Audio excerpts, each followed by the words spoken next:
నిద్ర సరిగా రావటం లేదా? India first liposomal Avengers gummies వాడండి. నిద్ర సమస్య దూరం చేసుకోండి.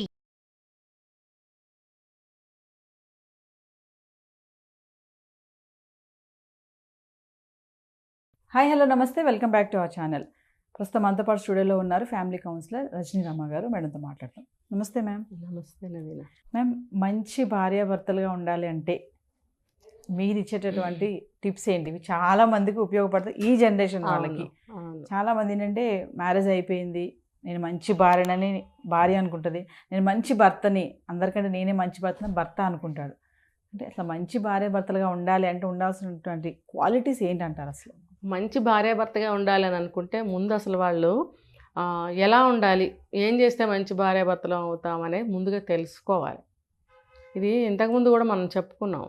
పెళ్లి చేసుకునే ప్రతి జంట కూడా ముందుగా వైవాహిక జీవితం గురించి ఒక అవగాహనకి వచ్చిన తర్వాత పెళ్లి చేసుకోవాలంటే, పెళ్ళయిన తర్వాత రెగ్యులర్ లైఫ్లో రొటీన్లో ఎన్నో ఉంటాయి, ఎన్నో ఉంటాయి. అవి ప్లస్లు ఉంటాయి, మైనస్లు ఉంటాయి.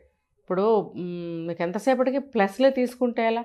ఇప్పుడు ఒక వ్యక్తికి అనేకమైన అలవాట్లు ఉంటాయి, అవి కూడా యాక్సెప్ట్ చేయాలి కదా. లేదు అన్ని ప్లస్లే చూస్తూ పోతూ ఉంటే మ్యారేజ్ అయిన రెండో రోజు నుంచే మనకి గొడవలు వస్తాయి, అభిప్రాయ భేదాలు వస్తాయి. ఫస్ట్ ఇది ఇలా ఉండకూడదు, ఇది ఇలా చేయకూడదు అని ఒకళ్ళు చెప్పుకున్నారనుకోండి, అమ్మాయికి అబ్బాయి అయినా అబ్బాయికి అమ్మాయి అయినా సరే చెప్పుకోవటం వల్ల ఏమవుతుంది, ఒకసారి 2 సార్లు 3వ సారి నుంచి కోపాలు వస్తాయి. దాంతో ఏమవుతుంది, ఎదిరించాలన్న కోరిక వస్తుంది. మరి నువ్వు చేయట్లేదా, నేను ఇలా చేశానంటున్నావు, నువ్వు అది చేయలేదా, నువ్వు అది సరి చేసుకోవచ్చు కదా, అంటే నేను భర్తను కదా నువ్వు నాకు చెప్తావా అని అంటే మరి నువ్వు నాకు చెప్పచ్చా, ఇలా వచ్చేస్తాయి అన్నమాట. కాబట్టి ఇవన్నీ పెళ్ళయ్యాక వస్తాయి అని ఫిక్స్ అయిన తర్వాత ఇష్టమైతేనే పెళ్ళి చేసుకోండి అని నేను చెప్తా. పెళ్ళంటే అవన్నీ ఉంటాయి. ఇప్పుడు మన ముందే మన పేరెంట్స్ కూడా అప్పుడప్పుడు గొడవ పడుతూ ఉంటారు ఎప్పుడైనా. ఇప్పుడు అది పిల్లలు చూస్తూనే పెరుగుతారు, అది సహజమే కదా.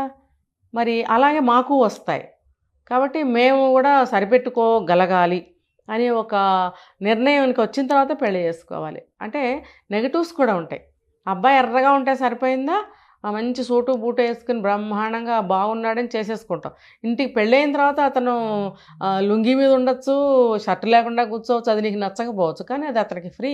అప్పుడప్పుడు కూర్చోవాలనిపిస్తుంది, ఎప్పుడు సూట్ వేసుకుని కూర్చోవాలంటే అవుతుంది, అది నీకు నెగిటివ్. ఇప్పుడు రెగ్యులర్ 24 hours కలిసి ఉంటున్నప్పుడు మరి అలాంటివి కూడా ఉంటాయి, అవి కూడా నువ్వు రిసీవ్ చేసుకోగలగాలి. అంతేగాని సినిమా హీరోలాగానే 24 గంటలు కనపడాలంటే అది కష్టం. ఇది జీవితం, సినిమా కాదు.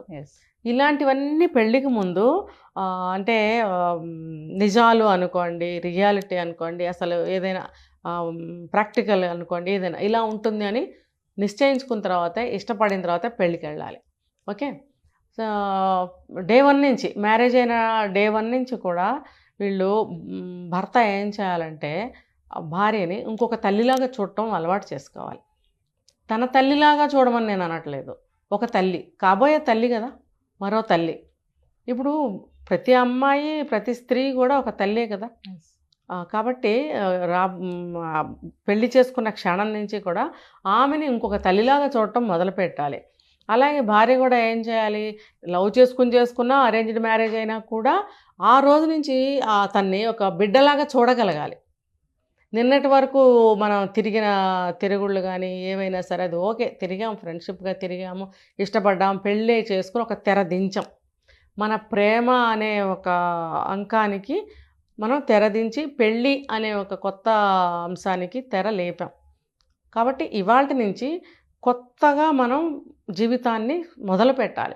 ఆ మొదటి స్టెప్ ఏంటంటే భార్యకి భర్తని ఒక కొడుకులాగా, మొదటి బిడ్డలాగా చూడగలిగితే వాళ్ళ వైవాహిక జీవితం చివరి వరకు బాగుంటుంది.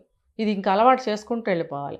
ఈమెనే మరొక తల్లిలాగా చూడాలి. ఇవి కూడా కాబోయే తల్లి, ఒక మదర్లాగా చూడాలి. అంతేగాని నిన్నటి వరకు మనతో పాటు జీన్స్ వేసుకుని బండెక్కి తిరిగిన అమ్మాయిలాగా చూడకూడదు. తిరిగింది, ఇష్టపడ్డాము, చేసుకున్నాక నువ్వు ఇలా ఉండాలి, భార్య ఏమో అలా ఉండాలి. అలా ఉన్నట్టయితే వీళ్ళకి వైవాహిక జీవితం బాగుంటుంది. తర్వాత ప్లస్లతో పాటు మైనస్లను కూడా సమానంగా రిసీవ్ చేసుకోగలగాలి. ఇప్పుడు ఆ అమ్మాయి అంటే వేరే ఇంటిలో పెరిగి ఎవరికో పుట్టి వేరే జిల్లా, వేరే స్టేటు, ఏదో లవ్ మ్యారేజ్లు కాబట్టి వాళ్ళ వాతావరణము, వాళ్ళ భాషలు, వాళ్ళ తిండి అలవాట్లు, వాళ్ళ ఇంట్లో ప్రతి ఒక్క అలవాటు వేరువేరుగా ఉంటాయి. అలాగే అబ్బాయివి కూడా ఉంటాయి. సో ఎక్కడి నుంచో ఎక్కడో పుట్టి ఎక్కడో పెరిగి నన్ను ఇష్టపడి నా దగ్గరకు వచ్చింది. మరి రేపు నా వంశానికి పిల్లల్ని ఇస్తుంది. తర్వాత మంచిగా టైంకి అంటే మంచిగా కాపురం చేసే అమ్మాయిల కోసం చెప్తున్నా. ఇప్పుడు ఈ రోజుల్లో అందరూ అలా లేరు. ఉండమని నా కోరిక. ఉంటే జీవితాలు బాగుంటాయి. ఇప్పుడు ఎంత లవ్ చేసుకున్నా, ఎంత బాయ్ ఫ్రెండ్స్తో తిరిగినా చివరికి డెస్టినేషన్ ఏంటి? సెటిల్మెంట్ ఎలా వస్తుంది? ఒక మ్యారేజ్తోనే కదా సెటిల్మెంట్ వస్తుంది, కంక్లూజన్ అనేది. మరి ఆ మ్యారేజ్ చేసుకున్న తర్వాత ఆ మ్యారీడ్ లైఫ్ని కాపాడుకోవాలి కదా. 3 రోజుల్లోనో 3 నిమిషాల్లోనో 3 సంవత్సరాల్లోనో విడాకులు తీసుకుంటున్నారు. ఎందుకు తీసుకుంటున్నారు? విడాకులు తీసుకోవాలి అని అనుకున్నప్పుడు పెళ్ళే చేసుకోకూడదు. పెళ్లి చేసుకున్నప్పుడు ఎలాగా జీవితాంతం కలిసి ఉండాలనే ఆలోచన చేసే వాళ్ళకి మాత్రమే నేను ఇప్పుడు చెప్తున్నాను. సో ఎక్కడి నుంచో వచ్చిన అమ్మాయి మన వంశానికి పిల్లల్ని ఇస్తుంది, మన కడుపుకి ఆకలికి కమ్మగా భోజనం వండి పెడుతుంది. ఒకవేళ ఉద్యోగం చేసే అమ్మాయి అయినా సరే, హౌస్ వైఫ్ అయినా సరే, ఆ ప్రేమ ఆప్యాయత భర్త మీద గౌరవం ఉన్న అమ్మాయి చేసే పెడుతుంది. తను చేసి ఆఫీస్కి తను తీసుకెళ్తుంది, భర్తకి చేసిస్తుంది. లేదు అటువంటి అభిప్రాయం లేని అమ్మాయి అయితే చేయదు. నేను మంచి అమ్మాయిలకి అని చెప్పాను కదా ఇప్పుడు ఇది. సో మరి తర్వాత తన ఇంటిని ఒక సైనికుల్లా కాపాడుతుంది. ఇది ఏ తరంలో ఇల్లాలకైనా నేను చెప్తున్నాను. ఇప్పుడు మా వయసు వాళ్ళైనా, మీ వయసు వాళ్ళైనా, నెక్స్ట్ జనరేషన్ వాళ్ళకైనా ఇదే. ఒక ఇంటిని ఒక మంచి అమ్మాయి సైనికుల్లా కాపాడుతుంది. తర్వాత భర్త కీర్తి ప్రతిష్టల్ని పెంచుతుంది, పరువు ప్రతిష్టల్ని కాపాడుతుంది. మరి భర్తకి పెద్ద వయసు వచ్చిన తర్వాత హెల్త్ బాగోకపోతే తన వంతు తను ఎంత చేయగలిగితే అంత చివరి వయసు వరకు ఏదో ఒక సేవ చేయటానికే ప్రయత్నిస్తుంది. జీవితం చివరి వరకు తోడు నిలబడుతుంది ఒక మంచి అమ్మాయి. మరి అలాంటి అమ్మాయిని ఎలా చూడాలి? మరి అలాగే ఒక అమ్మాయి కూడా భర్తని, ఇప్పుడు ఇద్దరూ కూడా పెళ్ళి అవ్వటమే భర్త నా బానిసం చేసుకోవాలని, భార్యని నా బానిస చేసుకోవాలని, పని చేయటానికే వచ్చాడు అని అనుకోకూడదు. ఇద్దరు ఒకరికొకళ్ళు హెల్ప్ చేసుకోండి, సేవ అనుకోండి, సహాయం అనుకోండి.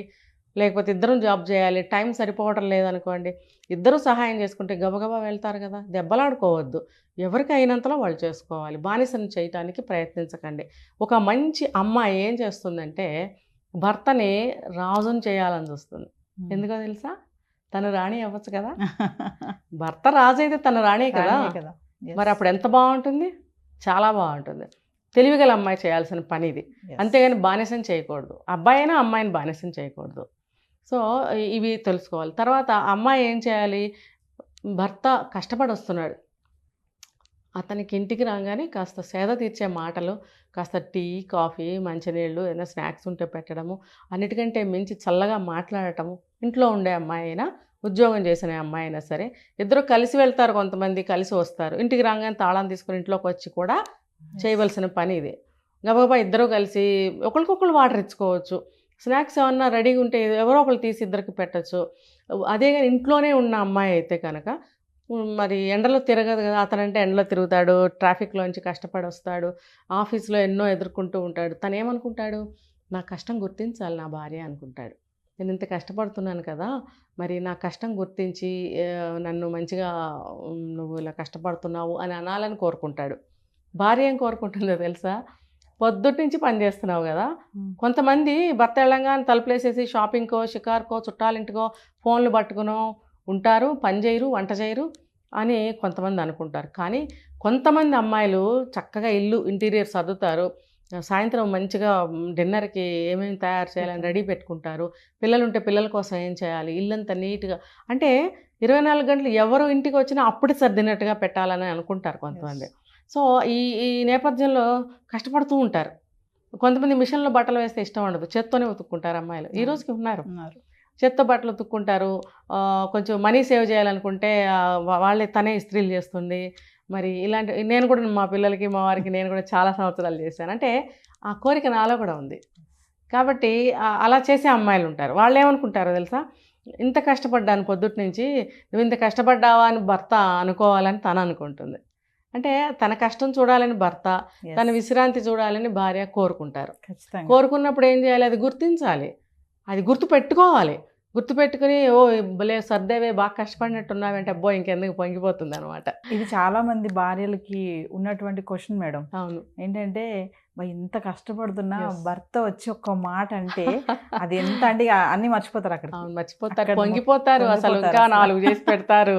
మీకోసం ఈ మాత్రం చేయలేనా, ఇన్ని చేసిన దాన్ని ఇంకొకటి చేయటం నాకు పెద్ద లెక్క అని అంటారనమాట. అలాగే పొద్దుటనగా వెళ్ళారు, ముఖం వాడిపోయింది, ట్రాఫిక్లో చాలా ఇబ్బంది అయి ఉంటుంది, బాగా పొల్యూట్ అయింది ఫేస్, ముందు స్నానం చేయండి, బాగా అలసిపోయారు, వేడివేడి కాఫీ తెస్తాను అని అందనుకోండి, అబ్బో అసలు ఇంకెందుకు, నేనేం అలసిపోలేదు, మొన్న ఏదో అడిగావు కదా షాపింగ్కి వెళ్దాం పదా అంటాడు, ఖచ్చితంగా అంటాడు. ఈ టైంలో ఎందుకులే అంటే కూడా లేదు లేదు బోల్డ్ టైం ఉంది మనకి, 10 వరకు షాపులు ఉంటాయి పదా అంటాడు. అంటే అది ఏం కోరుకున్నారో అది ఇవ్వగలిగితే వాళ్ళు అసలు లెక్క చేయరు కష్టాన్ని. అలాగే ప్రతి విషయం అన్నమాట కోఆపరేట్ చేసుకుంటూ ఉండాలి. ఇంటి కోసమే కదా కష్టపడుతున్నారు, బానిసల్లాగా చూడాలని ఎప్పుడు అనుకోకూడదు, చిరాకు పడకూడదు. ఆఫీస్ నుంచి తీసుకొచ్చే కోపతాపాలు ఇంట్లో చూపించడం, ఈ చుట్టుపక్కల వాళ్ళతో ఏదైనా అయితే రాగానే భర్తతో పేచీ పడటం, ఇవన్నీ చేయకూడదు. ఇద్దరు ఇలాగా అనుకున్నట్టు అయితే కనుక ఇంకా చాలామంది మనం చెప్పుకోవాలంటే సింపుల్గా అనమాట.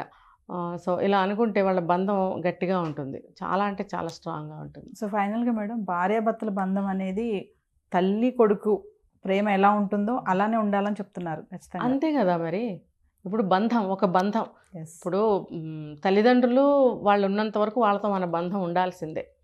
తర్వాత మనకెవరు, మనకు పుట్టిన పిల్లలు మనల్ని వదిలి వాళ్ళ జీవితం వాళ్ళ కెరీర్ కోసం చూసుకుంటారు. వాళ్ళు వెళ్తారు కదా. Yes.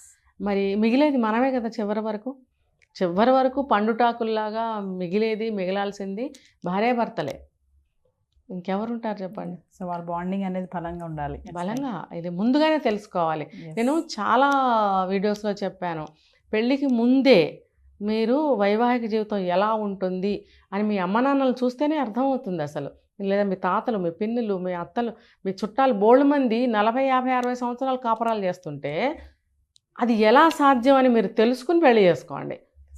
ఇలా విడాకులు అసలు విడాకులు ఎందుకు తీసుకుంటారు? పెళ్ళి కావాలి కదా, భర్త కావాలి, కలిసి ఉండాలి, పెళ్లి జీవితానికి ఎంతో ఇంపార్టెంట్ అనే కదా ఎన్నో నగలు చీరలు కొనుక్కొని బాగా అట్టహాసంగా పెళ్లి చేసుకుంటారు. ఎందుకు?